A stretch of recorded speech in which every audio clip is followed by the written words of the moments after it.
Bonjour, bonsoir. J'ai envie de partager avec vous aujourd'hui quelques contes de Jacques Salomé. Ce sont des contes, de très jolis contes pour grandir de l'intérieur. Et Jacques Salomé, il les offre aux parents car les enfants nous font beaucoup grandir, ainsi qu'aux enfants qui ont envie de grandir non seulement à l'intérieur, mais aussi à l'extérieur. Et donc il appartiendra à chacun d'en entendre le sens et les messages qu'il sera prêt à accueillir. Donc pour l'heure, je vais vous lire le conte du petit hérisson qui ne piquait pas de l'intérieur. Vous êtes prêts? Il était une fois un jeune hérisson pour qui la vie avait été difficile jusque-là. La seule chose pour laquelle il semblait vraiment doué, c'était de se mettre en boule. De nombreuses attaques lui avaient appris à se protéger et il savait se faire tout rond plus vite que n'importe quel hérisson. À force de se faire agresser, il avait d'ailleurs fini par croire que tout le monde lui en voulait. Bien des êtres avaient essayé de s'en approcher et s'en était retourné tout meurtri. C'est qu'en plus il avait aiguisé chacun de ses piquants et prenait même plaisir à attaquer le premier. Sans doute se sentit-il plus important ainsi. Avec le temps, il était devenu très solitaire. Les autres se méfiaient de lui. Alors, il se contentait de rêver à une vie meilleure ailleurs, ne sachant plus comment s'y prendre pour sortir de cette situation d'agression permanente.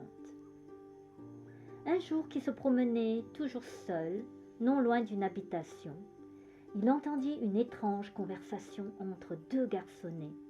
« Tu sais, sur le dos il y a plein de piquants, mais mon père dit que le ventre est aussi doux que caramel. Tu sais ma peluche préférée ?» disait le plus petit. « J'aimerais bien voir ça. »« Moi, je sais où il se cache, » dit l'autre, « sous ces haies. » « Tiens, se demanda notre ami à quatre pattes, ne serait-il pas en train de parler de moi? Ces paroles avaient excité sa curiosité. Était-il possible qu'il soit fait d'autre chose que des piquants? Il se cacha dans un coin et regarda son ventre. Il lui sembla faire ce mouvement pour la première fois. Il avait passé tellement de temps à s'occuper des petites épées sur son dos qu'il en avait oublié cette fourrure douce et chaude qui le tapissait en dessous. « Mais oui, moi aussi je suis doux en dedans, » constata-t-il avec étonnement. « Doux dedans, doux dedans, doux dedans, » chantonnait-il en sautillant d'une patte sur l'autre. Celle-ci le faisait rebondir. Tiens, il avait aussi oublié le plaisir de danser, car les hérissons dansent les soirs de lune, le saviez-vous? Tout en dansant, il s'était rapproché des deux garçons. Le plus grand disait à l'autre: « Les renards font pipi dessus pour les obliger à s'ouvrir. On pourrait bien en faire autant, comme ça on verrait. »« Oh non, dit le plus jeune, je ne veux pas leur faire de mal, ils sont très gentils. Il faut en apprivoiser un en lui apportant tous les jours un œuf. Les hérissons adorent les œufs. »« D'accord, mais il faut d'abord en trouver un, » dit son compagnon. Le petit animal tendait l'oreille. Cette histoire commençait à beaucoup l'intéresser. Comment il existait quelqu'un qui ne lui voulait pas de mal? Après bien des péripéties que je vous laisse imaginer, et aussi des doutes, des hésitations, des peurs et des envies de fuir, notre ami doux dedans, c'est ainsi qu'il s'appelle lui-même, accepta de se laisser apprivoiser.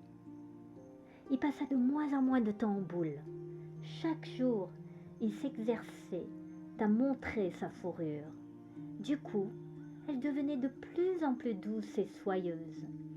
Et ces piquants, à force d'être délaissés, finirent par s'émousser et devinrent de moins en moins piquants. Ah, que c'était bon d'avoir des amis, et aussi de se sentir si doux.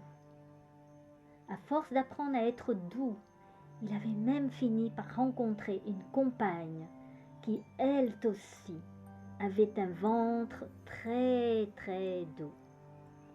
Et devinez ce qui arriva? Fin de l'histoire.